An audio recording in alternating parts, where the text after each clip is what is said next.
program in the Spanish channel Espacio Abierto. Thank you so much for joining. We're here to share with you, to interact, and hopefully to meet as well. Today, the program is about conscious communities. My name is Iris. I've been living in conscious communities for about 2.5 years now. With me here, I have Rebecca. Hello. How long have you been living in a conscious community? About a few weeks. About a few weeks. Then there's Kati. How about you? How long have you been living in conscious community? Today is day 8. Today's day 8. Yeah. But you've been on and off. Yeah, in I and have out. been before in community. Yeah. So, and then here we have Fabrizio. How long have you been living in community? In this community, well, married from yesterday. But you have been living in a different community before. Yeah, in Fuji, Italy, and Milan as well. Okay, beautiful. So to bring you up to date, for those that don't know, we have from Beyond Inner, we have at the moment 11 houses all over the world, and these houses are normally, they have been set up to do retreats for inner evolution. One of the things that we do with the organization, with the movement, and in these communities we have, in these houses we have communities. And it started, I think, about 2 years ago, where we started really moving in to have more people in these communities. And now each of these 11 houses has a conscious community, or we call it the unconscious community. And the thing that we're all, I think that we all agree on, is that at least in these communities we are becoming more aware of our unconsciousness. That's the idea, I think. Yeah. It's the idea, at least. But yeah, it's a beautiful place to share, to meet, and to learn, and to support each other in seeing the unconscious behaviors. And I would like to start by asking Fabrizio and Kati, and I don't know who would like to start, to see what made you want to come here. What made you decide to come? And maybe we start with you, Kati. Why are you here? Why am I here? So there are some things in my life that are really molesting me, that are making me having a really hard time in some ways. And like in society or in classical medicine, you would call it something like bipolar schizophrenia. I suffer from psychosis and some delusional perception. And yeah, so one reason why I'm here is because I want to integrate this into my being, and so I can lead a life that is in harmony. Yeah. And also I want to find a deeper connection with people. So this is something that has been missing in my life. So many times my connections stay on the surface. Yeah. And then also to work and to contribute to this movement, and to learn about myself and life and everything. Yeah. Beautiful. What you said about perception, for me, is a very, very important point. And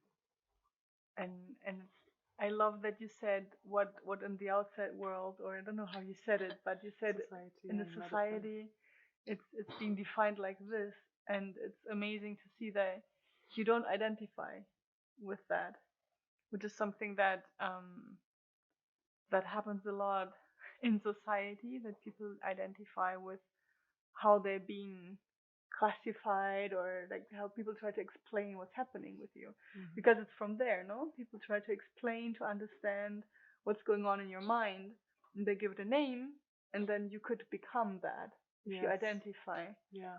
But you haven't become that.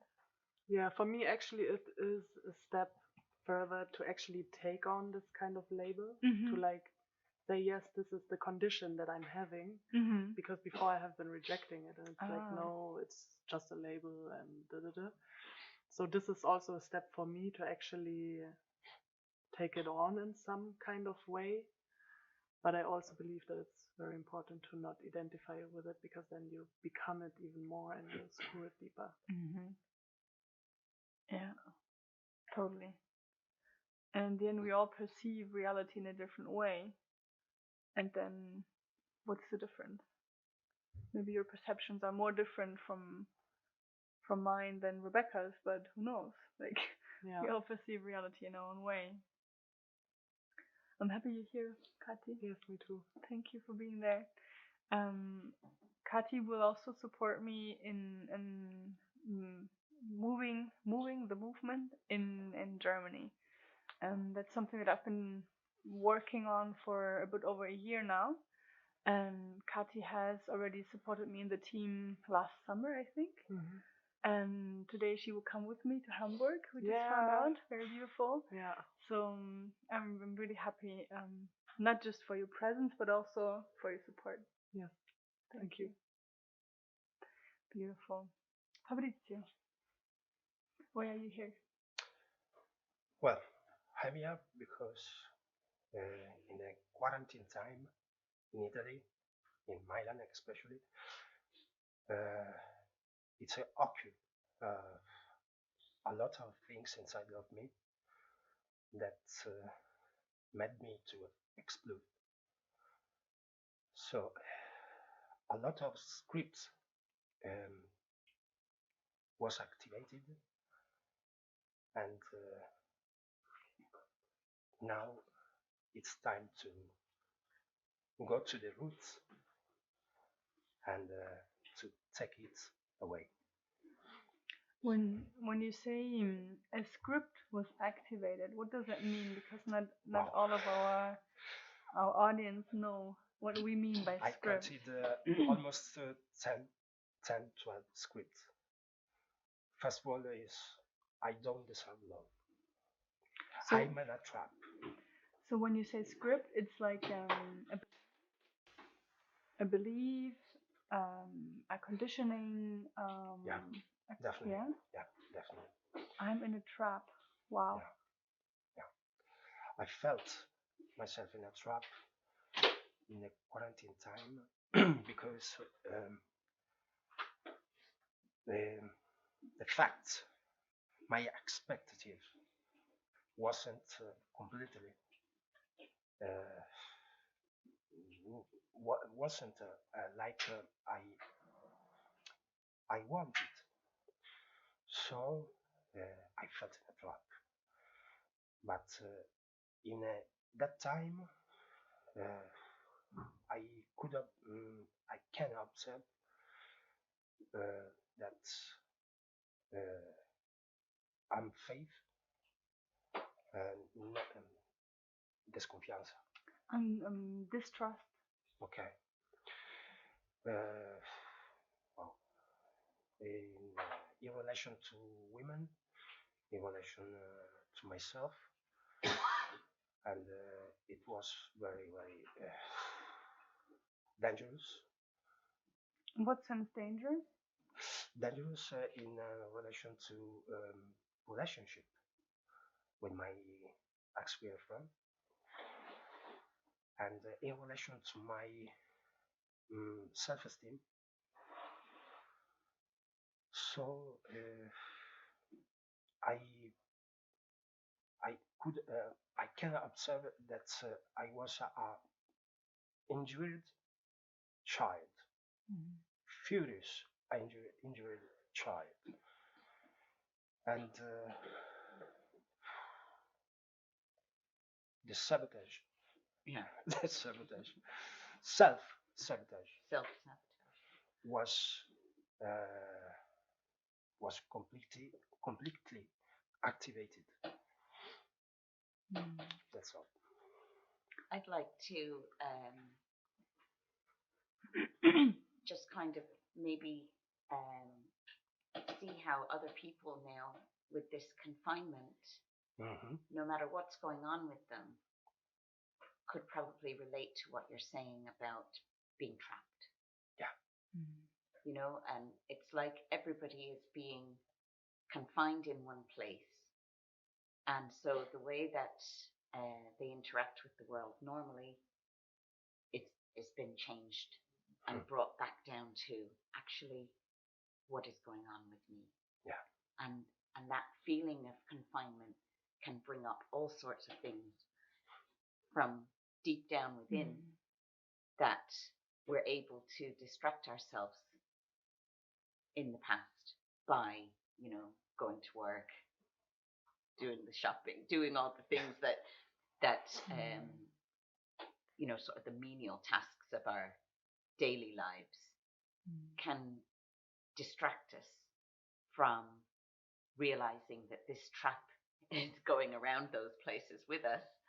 And now that we're physically trapped in confinement with, you know, our family that we don't normally spend 24 hours a day with, I think many people could probably relate to the fact that once you're in that situation, there's no way to distract ourselves other than through interactions with the people that we're with. And this relates as well to our conscious communities. It's kind of how it works is that when there's so many people around you that are viewing you from their point of view and you're taking a look at yourself and how you're interacting with these other people, it starts to make you look within and say, well, why am I behaving like that? Why did I react like that? Where's this anger coming from? Where's this frustration coming from?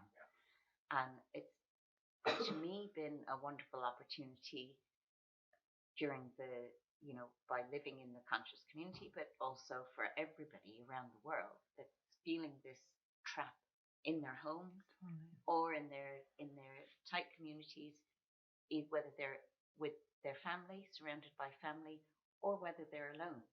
Both ways, it's almost like society individually are trapped at the moment in this space where they can't do anything except look within.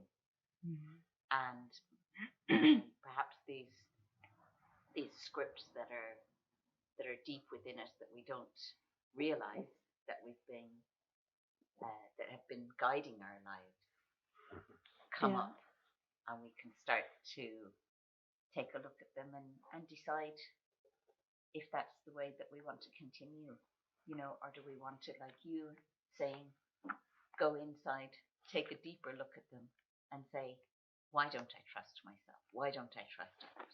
Where is this mistrust coming from? And by looking at where, you know, the answers to those questions, we can start to understand ourselves better and maybe change the script, you know, or move through that script, integrate it into, you know, when life goes back to normal, although hopefully not completely back the same way it was, we can start to live our lives from perhaps a different perspective and understand ourselves a little bit better once we've taken this look deep inside. And what's wonderful about the community here is that we can be very open with each other in order to gain that support from each other. And hopefully that's the same thing within the family unit. Yeah, definitely. It's very interesting how what you've both been saying in a way relates to each other because well, basically what comes up in the confinement is everything that we've been rejecting, everything we've been repressing, everything that we until now haven't allowed ourselves to see, or maybe decided to not look at it, or probably not even consciously but unconsciously decided that there's something that I don't want to look at or I cannot look at because it's scary. And maybe we don't need to turn this into an integration, but have you seen what it is? Like, have you seen the baseline script, the baseline conditioning that you have been until now running away from. Yeah, definitely from my mother. We know. We know it's from the Yeah. mother. Yeah, Yeah. we know it's from the mother. In a last measure, my father. But in a relation, in order to the not trusting women, uh, is probably no, probably I look it Definitely. definitely that is the key is the relationship between my father and my mother is I come from Sicily is a different kind of live a relationship in which jealousy is the same feeling. So even though don't I don't think I'm so jealous in sometime unconsciousness comes up and makes me jealous. So why that? No, I'm not present on myself. I'm unconscious, and maybe this occurred because the situation of a frustration, of anger, of to feeling a trap, on trap, is maybe distracted me, and made me not present on myself. That's it. Maybe this would be a nice moment to start looking at the molecule of conditioning. Yeah, should we? Yeah. Should we put it on the wall? Yeah. I'm not sure you don't hear me when I'm here, right? A little. A little. I can help. Do you want me to write and you talk? Yes, that would be beautiful. Thank you. So basically, what Fabrizio just said is that what he learned about women Yeah. comes from the relationship between your father and your mother, right? Definitely. This fits very well to the topic that we had a while ago in the open space with Alberto, where we talked about what do women think about men and what do women think about women, and how all of this conditions how we interact, basically. So what I didn't mean to do that so big. what Rebecca made there is quite beautiful. It's what we call the molecule of conditioning, and it's basically a way to support us to look at ourselves and look at where whatever comes up in us, where it might come from, and what we call the script as well. What we call the way we're conditioned. We say the script, basically like a script for a movie, for example, something like this. So here we have mom and dad, and the interaction between mom and dad basically gives us an idea how a man and a woman are related to each other.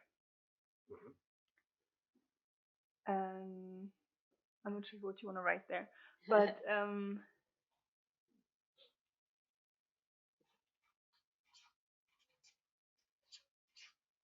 and so when we grow up, we are unconsciously conditioned by looking at our mother, and mother in that moment represents how a woman is supposed to be. So any idea that we have now about women comes from how our mother was, what she thought, what she did, what she believed to be important in life, how she behaved, how she dressed even. Everything that your mother did unconsciously imprints your picture about woman, the woman. And the same way, the way you look at your father imprints the way you look at a man or men in general. And then the important thing in this case would be for Fabrizio how father and mother related to each other. And this defines how we believe a relationship is supposed to be. And not because we think it's right, but in our unconscious, we are reproducing this all over and over again, even if we're rejecting it. But we're reproducing it because we subconsciously believe that this is what's supposed to be. Yeah. Can I say Yes, something? what's moving? Okay. My mother, in the idea of women, my mother was free, a free person.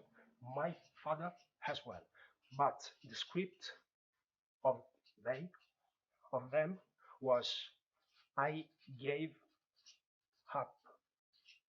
I give up with my freedom, my mom and my dad as well.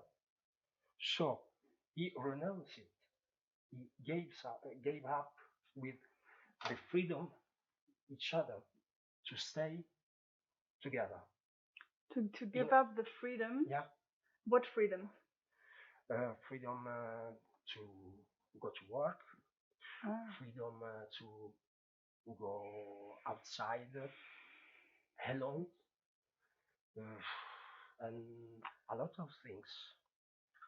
So mom gave up with her freedom and my dad as well. So in my mind, in my script, the relationship of the good relationship is that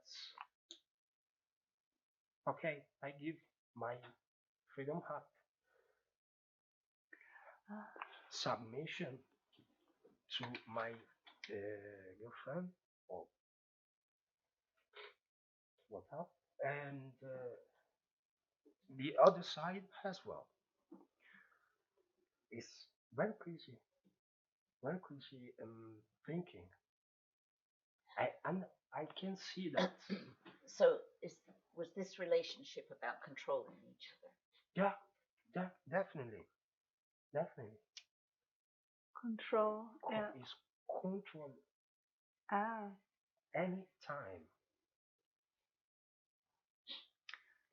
So this would mean that you are In some time it was like possession.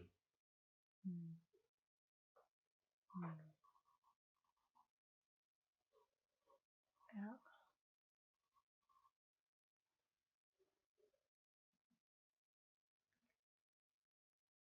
I can see that now. What moved inside of me. So if a woman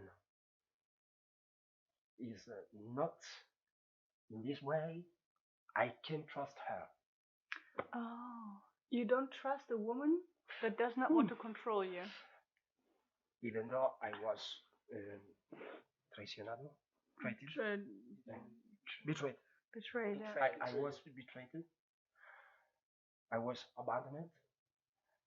But every woman cannot be in this way, that could abandon me, that can betray me. No. Every person is completely different. So the Fabrizio, is that I don't really understand what you mean. Are you saying that if a woman is like your mom, that then you can trust her, or that then you cannot trust her? No. But there are some traits, some characteristics. Yeah. But that is completely unconscious. Because if I'm present, if I see there isn't a problem. But if I'm not present, well, every kind of script is current, is running inside. What what I perceive from you, Fabrizio, um, is that maybe we can look at the definition of being present, because just listen for a moment. Um, for me, it feels like that you're trying to not get angry, not get whatever into rage, and so if you're present, Hmm. you don't follow that emotion. But this could either be being present or the attempt to control, to not go into that emotion, which could then be repression. Hmm. And I know how, like, I know that being angry is something that many people try to avoid, but it might be necessary to allow yourself to feel and to go there without controlling, to in order to be able to transcend it. Yeah, of course. If you can be, you can express it in a safe way where it doesn't affect others. There's other, there are ways to express anger where it's safe and positive.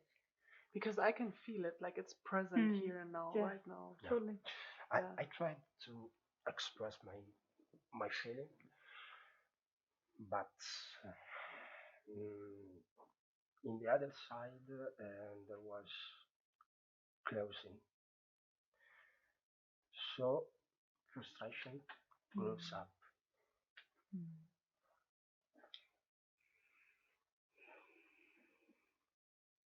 I can see this idea about remaining present and keeping under control being also the way that you see men. Yeah. And so that's the way that you see you should be. I should be in control. I shouldn't be angry. And if I feel any anger coming up, I should control it. And no, I know how to be present. I'll just be present. Yeah. But it actually turns that control into a repressed emotion that's not going to go away and not going to be integrated into your life in a safe way. Yeah. And this may be the reason that it all came up and exploded. And you're kind of saying, oh, I exploded because I wasn't present. And that's the illusion. That's the illusion. Yeah.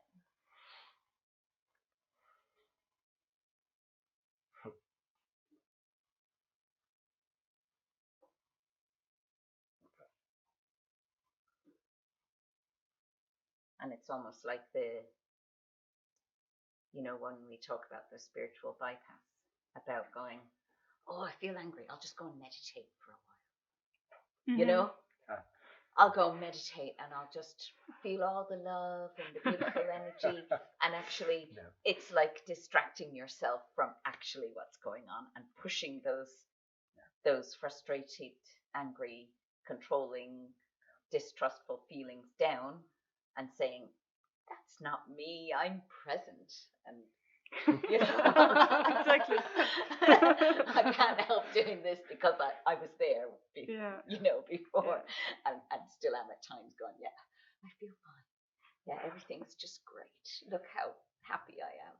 And inside you're going, okay, just stay there because look, I'm so happy and present and conscious. My first mistake, I think it was that I closed myself. I felt I passing my emotions, but I didn't say anything to the other people in the house. And that was the real problem that occurred in me, inside me. And then, and that can be about, I don't want them to think that I'm not present or think that I'm not conscious. I don't want them to think that I could be angry because I know that angry is something that can be dangerous or Yeah. You know, you've seen that anger come out in you before, and those reactions that you had before, you're thinking, I can't do that here in this confinement, you know, and by pushing them down, it makes the explosion bigger when it happens. One thing that just occurred to me when you say my mistake was, and there's no mistake, Yeah. and it's it's important to notice that you still have that belief that mistakes can be made, and it's important to observe that without judgment, to be, how difficult it can be to connect to the idea of everything being perfect and you being perfect. Yeah, thank you. But but. Oh, yeah, but. But. Yeah, I hear you, but. For a long time, my interior judge, guilty, and a lot of scripts didn't work. Now is working, and I'm asking to me, I came the same person over 10 years ago back. Why this evolution? Are you saying that you are again how you were 10 years ago? That Yeah, like a part of yeah. you is coming that, Yeah. okay. Yeah. Why happened? I've Why happened? been there.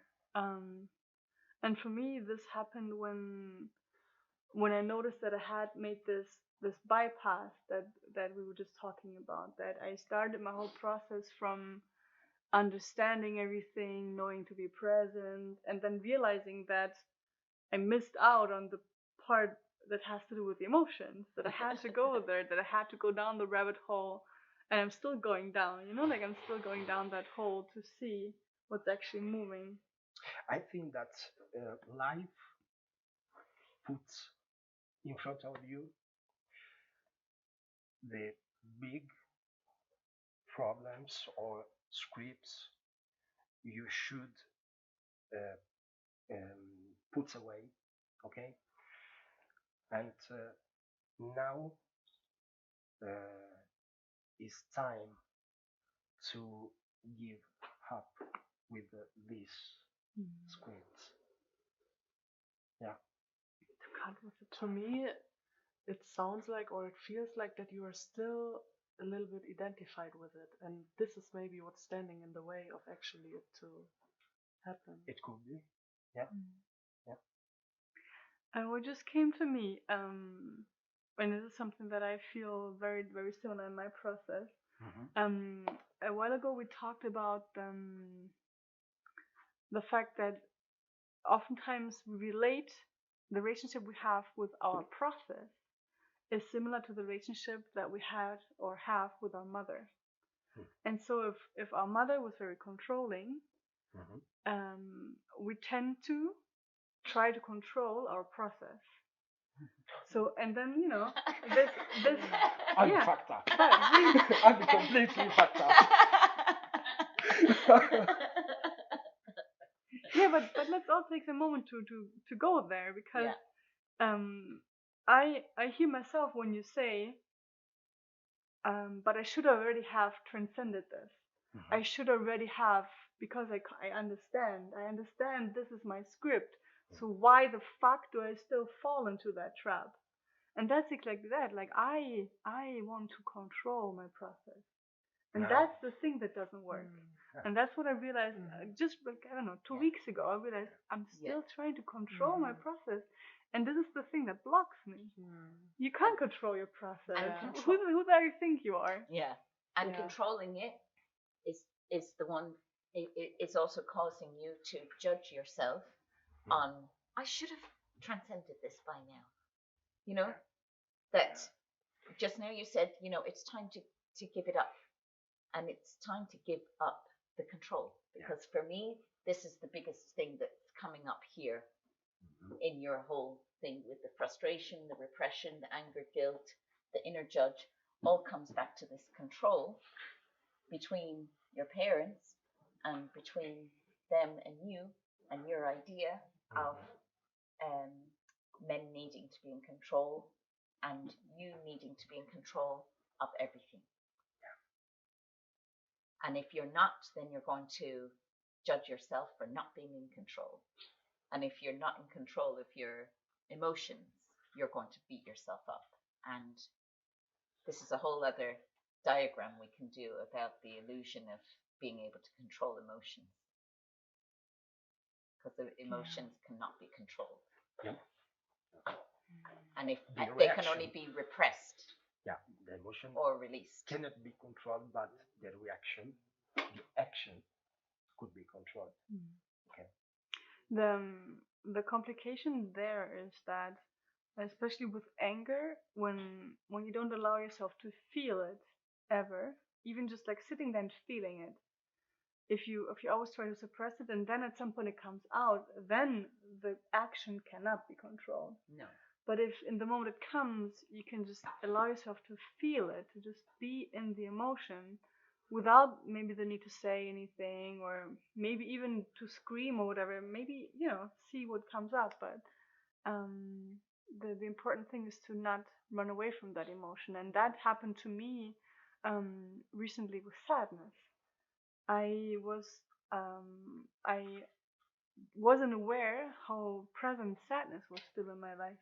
The sadness that I took from my mother, who had always been very sad and never sharing it, never showing it, and I realized that what I did was this I don't know if it's a bypass, but it felt like a bypass, like seeing, oh, this is not me.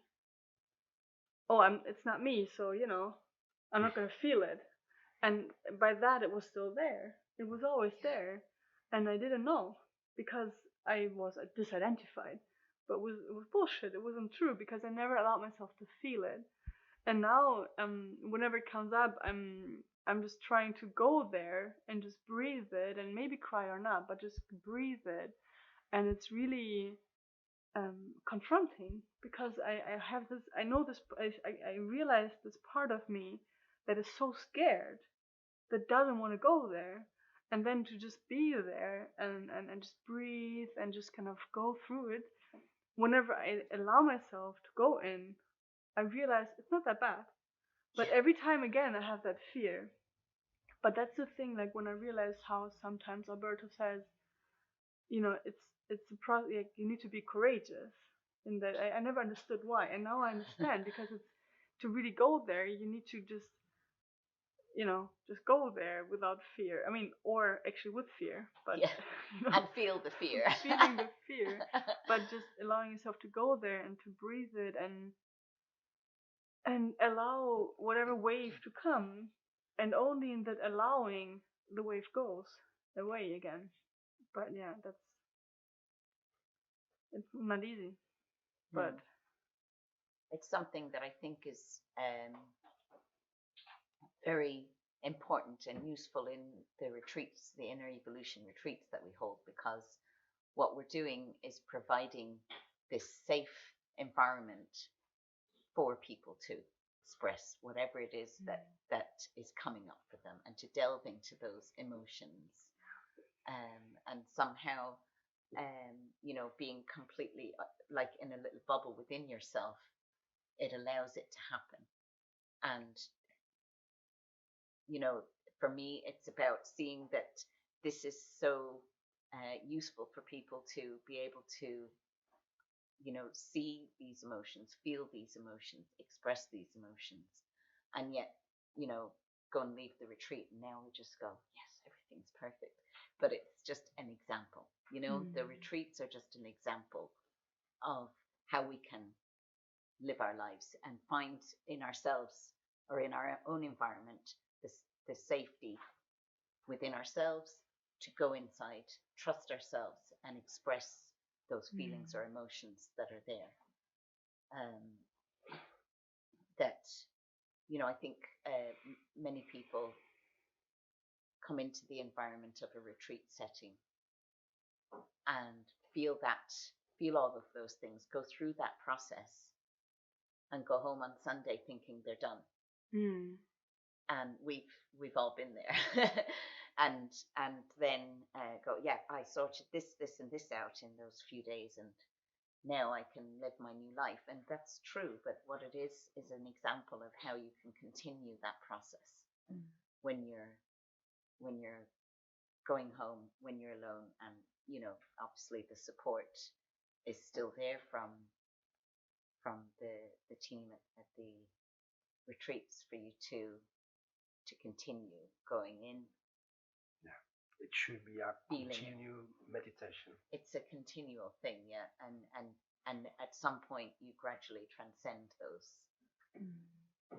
those feelings and emotions, so that they're not controlling your daily life and your every move, and the energy with which you go into relationships, whether it be couple relationships or work colleague relationships, friendships, or anything. I'm sure that these feelings come up for you not just in a couple relationship. That this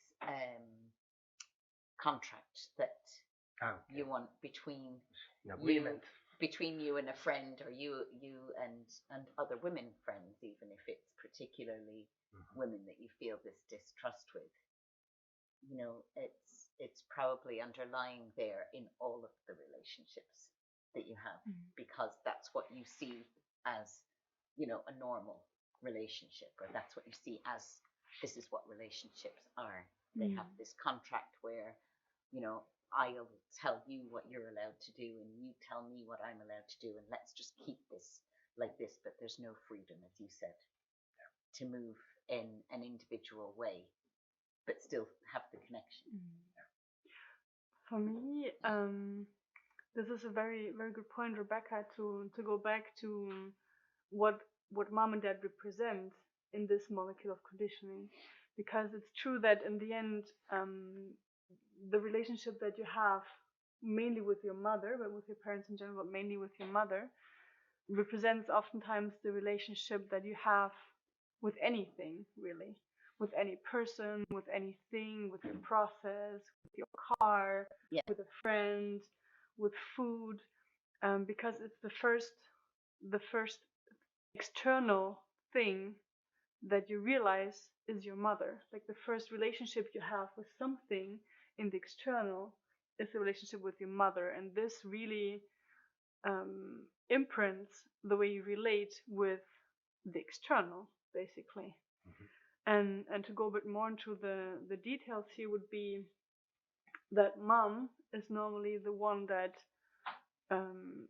mainly represents love, the figure of love, and dad in the ideal world, in the ideal family, would be the one representing the authority.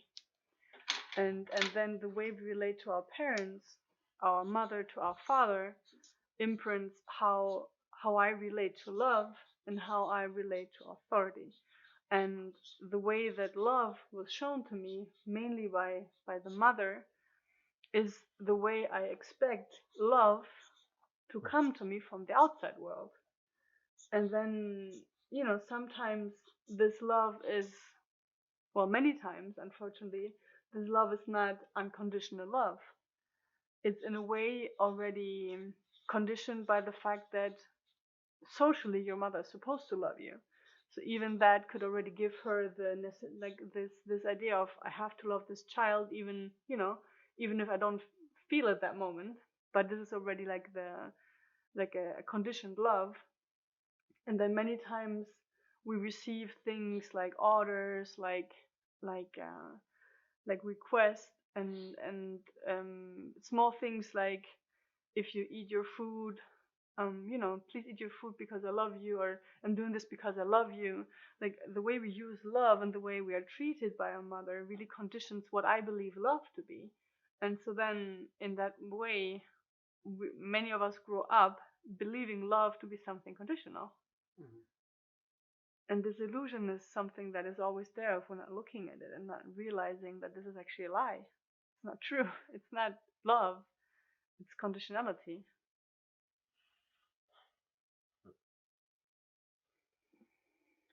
I think it's important to mention that this is not about blaming our parents. Yes.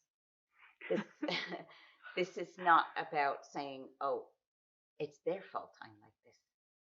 It's because of their relationship that I can't have a relationship in my life that's positive and without control, etc., etc. It just is, you know. For me, I was able to go through this whole process, and yeah, I went through moments when I went, oh, it's all her fault. Why did I have to have her as my mother, and him as my dad, and look what they did to me, and look how they've affected me, and this is what it's all their fault. And then I kind of went, oh no, actually, everything's perfect. First of all, it's about the fact that they didn't know any different. They didn't have anyone to teach them about the molecule of conditioning. um, and that, I suppose my saying that I had in my head was, oh, they did the best they could with what they knew. And whether it's also important to see that this is just our perception of their relationship. Their relationship with each other may have been completely different to what we think it was, because we saw it as a child, and this is our perception of it, and this is our perception of what we received from our mother or didn't receive, and our perception of what we received from our dad or didn't receive. But it may not actually be the reality. It's just that that's our perception of how we received it. So it's not about the fact that they did anything wrong. They just lived their lives, and we perceived it the way that we perceived it. And this was very important for me because I'm the mother of 4 adult girls. And when I started blaming my mother for the way that I lived my life, I then started blaming myself for the way they're conditioned. Oh, what am I going to do? It's too late now. I can't fix it, I can't fix it. This was, a whole thing that I went through, and what made me realize that it's not my parents' fault. It's just is, and this is, the way that we're perceiving life is the way that we perceive it, and that everything is perfect. That for me to learn whatever I needed to learn or whatever I needed to experience in this life, they provided me with that, and to be able to come at that from a place of gratitude for them to have taught me this lesson of looking at control and distrust, and thanking my parents for, thanking my mother for the unconditional love, or the conditional love. Sorry, I meant to say, thanking her for the conditional love, so that I can understand unconditional love. Without understanding conditioned love, how can you understand unconditioned?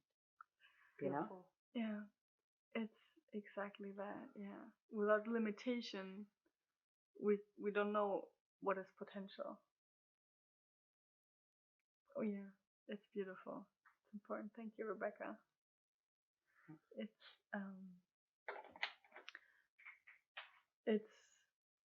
I feel like everybody should be in all the classes we've had the last couple of weeks, because everything fits together so well. Like we've talked about the importance of knowing what it means to say yes, and how all of that also is kind of impregnated by how we've experienced our parents to say yes and no, and how, similar to what you said, without knowing unconditional love, we have no access to what is conditional love. Without knowing what a real no means, we talked about that in the last in the last session on the Yeah. couch. We don't know what yes means, and without the limitation, we don't know what it means to be free. Without this human life, without duality, we don't know what's unity. We don't know what is divinity. And to me, that comes back to something that Alberto said the other day. Stop demonizing the I. Stop demonizing the ego. Because we need the ego. We need this I. We need the conditioning to be able to free ourselves from it. Because if we don't have it, we can't free ourselves. and we need the I in order to live in this dimension of human beings to interact with each other. Otherwise, how do we even speak? How do we communicate if there's no I? You know, how do we relate to each other? There is no relating. Yeah. You know, so yeah, it's amazing the way it all fits together, and now and again you get this kind of the aha moment, as they say. Yeah, totally. Do they call it like that in English? Aha, yeah. moment. Oh yeah. Yeah. Oh, it's from German. Is it? Yeah, aha. Or do you say aha? Ah, you do actually. We do, yeah. Yeah. We've got aha. Yeah. Yeah. Oh, Yeah, well, right. interesting. I get it. All the same. Yeah, the penny drops is another saying. Penny drops, yeah. Okay, beautiful. Yes, please. Yes. My old knees are starting to. And you want to come here? Oh yeah. Well, let's move. Yeah. Yeah. Thanks, Giovanni. Wow. I wasn't sure if that was a sign, Giovanni, that we should stop or not yet. Okay, beautiful. Because I had marked if exactly the molecular of conditioning triangle actually to see yeah, exactly, to maybe to complete this part. Do you wanna make it a triangle? Yeah. So so this it kind of is with the. It already kind of is, yeah. Yeah. Exactly. Oh, sorry, Giovanni. And so we just to give a little bit of of context to those who are not so familiar with it, we work a lot with triangles in the conscious school, which is well what we all do a lot. Like we go a lot to the seminars of conscious school. And the idea is to use like three points, three vortexes to be able to connect what's going on, like to understand, comprehend better what's moving inside of us. So in this case, the molecule of conditioning, how we call it, could also be represented as a triangle, the triangle of mom, dad, and I. And so a triangle that points downwards is a triangle that kind of is kind of like a limitation, like a, would you say limitation? Yeah. Like or even bringing you down into the root. Bringing you down to the root of the issue. You could say that, yeah. And so if we look at the opposite triangle, that would be the one that brings us up towards the potential. You would have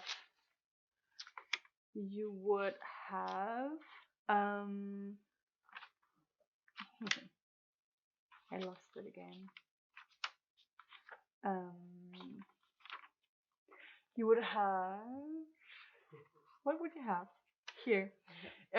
You would have opposite of dad, of authority, you would have trust. So through usually through the lack of authority, when you connect to authority, you connect to trust. So you could put in brackets, you could put also authority here, because normally dad is, usually dad is non-authority. So this would be authority here. This would be authority. Oh, I see what you're saying. Yeah. because oftentimes what we actually do live through our parents, through our fathers, because they also haven't received it better, would be either non-authority or authoritarianism. Authoritarianism. Yes, thank you. And so then opposite of mother would be actual love, whereas usually she gives you conditional love, you would here have the unconditional love, and you could also connect this to comprehension. So through transcending the unconditional love, you're connecting to comprehension of what actually happened.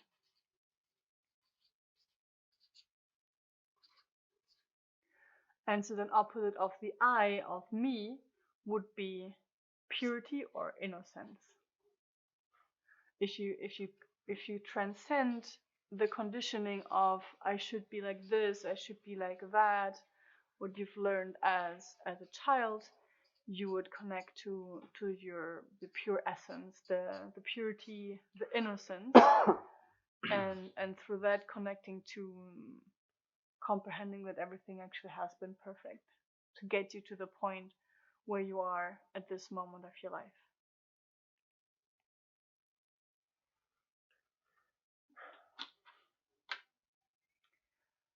Have we got time for any questions or comments? If there's anybody that doesn't. Yeah, one comment. Yeah.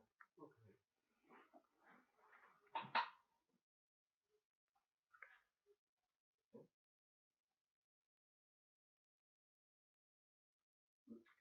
It's Owen. Mm-hmm. Hello, Owen. Good morning, Owen. He says that, well, a very simple question. Why with trust? But it's so hard to trust. Why is it so hard to trust?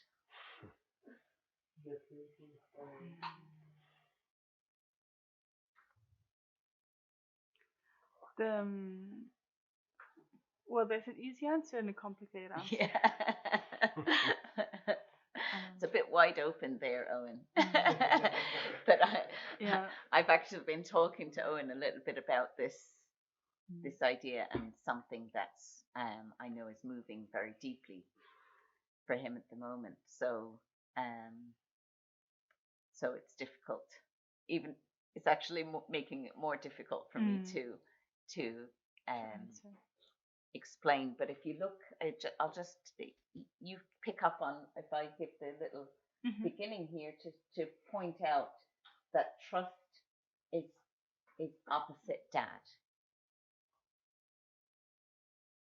So the lack of authority from dad has an impact on the authority that you have within you and the trust that you have in yourself and the world, let's say, and others.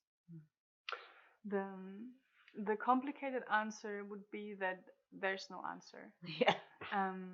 This molecule of conditioning is an idea to help us observe ourselves. The complication is that everybody receives and perceives whatever comes from the outside in their own special way. And the moment that you receive the distrust, it depends on where you are in your process of development, what exactly is imprinted in you.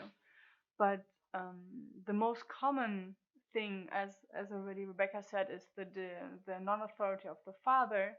But it could also be something else. For example, if your mother was overprotecting, if your mother would always either explicitly or implicitly show you can't do it anyway, so I'm going to do it for you, from the place of love, by I'm supporting you, I'm helping you, but basically giving the message of, well, saying I'm always there for you, implicitly tells you you can't do it anyway, so I'm going to do it. And that shows you that you can't trust in yourself and also nobody else. But the easy answer would be you can't trust because you're identified with your trauma, with the perceived trauma. the moment you realize that what happened to you is not who you are, but it's just something that happened to you. And if you start to disidentify, you can connect to the purity, to the essence, to the innocence of realizing that everything there is trust. A way to work on that for me is using the distrust to distrust the distrust. If you are in the energy of distrust, the only thing you can do is you can distrust the distrust. So every time you don't trust, you could observe it and allow yourself to distrust the distrust, and then slowly this can be transformed into trust. But there's no method. Like, it's not this way is going to work for you, because if you try it from the character that wants to heal, it's not going to work. So it's like, the easy answer is that there's no easy answer. But thank you for sharing, Owen. It's beautiful to have you there all the time. It's nice that you trust us. Yeah. Yeah, I think you trust more than you realize, Owen. You want to say something, Fabrizio? Yeah. For example, for me, it's difficult to trust because I lost my innocence. I cannot be innocent because people is bastard. Every time he injured me.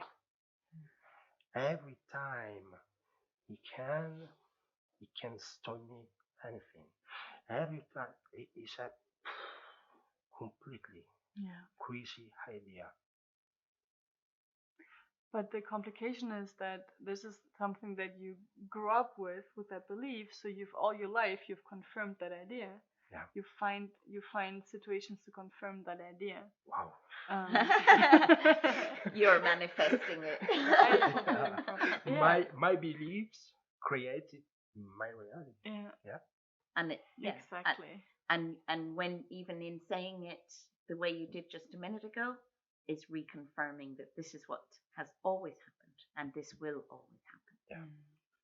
You know, and it's like being connected to those stories of the past and the kind of lesson learned from this situation. Exactly. Well, okay, I'm not going to go through that again. But by saying I'm not going to go through that again, I'm not going to allow somebody to do this to me again, because you haven't transcended the reality of the kind of lesson there, you're going to manifest that situation again in your life so that you can go back around the circle again, experience it again, and see if this time you can transcend that feeling of distrust. Do you know? Yeah. And to close this, for me, if anyone is looking for a method, I think the only thing that works is self-compassion. When you look at yourself and you realize that you're saying to yourself, oh, again, I manifested this. Oh, again, I see myself like this. Oh, again. It's like the self-punishment. And the self-punishment is what keeps us in the loop. And it makes us always go back. The moment you allow yourself to doubt those thoughts, to say, okay, maybe I can be nice to myself. Maybe it's just, it's a conditioning, and so this is what happens to me right now, so I can see this conditioning. And maybe I'm gonna have to see it. I had this in one session with ayahuasca. I had this moment where I thought exactly this: how many times I have to go through this again, because I was again at the same point of connecting to the distrust and having to let everything go, and I was kind of dissolving on the floor. And I thought, how many times? And to me the number 4,000 came. 4,000 times. And it doesn't matter that it was 4,000 times, or a million, or like 3, but for me it was the moment to surrender, to saying, okay, this is what it is. I can't do anything, and this is just where I am. So the invitation would be to connect to self-compassion, to just allow yourself to be where you are, and to look at yourself with love and say, well, this is where I am right now. Maybe I'm always going to be here, maybe not. And by that, you open the door for the transformation. And Surrender. Surrender. Just surrender. It sounds easy, but just give up. So for anyone who would like some support, who would like to connect with us, please contact us. You can contact us through the YouTube channel in which you may be watching the video right now. Probably there's going to be an email address or telephone number in the chat that you can contact. And otherwise, you just look for us. Beyond Inner Movement, you will find somebody to contact, and we will be happy to get in touch and support you. And if you want to watch the live event in Eventbrite, like this video, maybe watching now on YouTube, but if you want to come connect and be present and be in the chat and connect and ask questions, you can connect through Eventbrite. And maybe something else, if this video has been old, maybe we have found another platform. But we always give you the chance to write comments, to interact, so we can be in touch and hear from you. So thank you everybody for being here. Thank you everybody for watching. Thanks the technical Thank you for support. trusting us. Thanks for the audience. I trust you. Thank you, and hope to see you soon. Bye. Bye.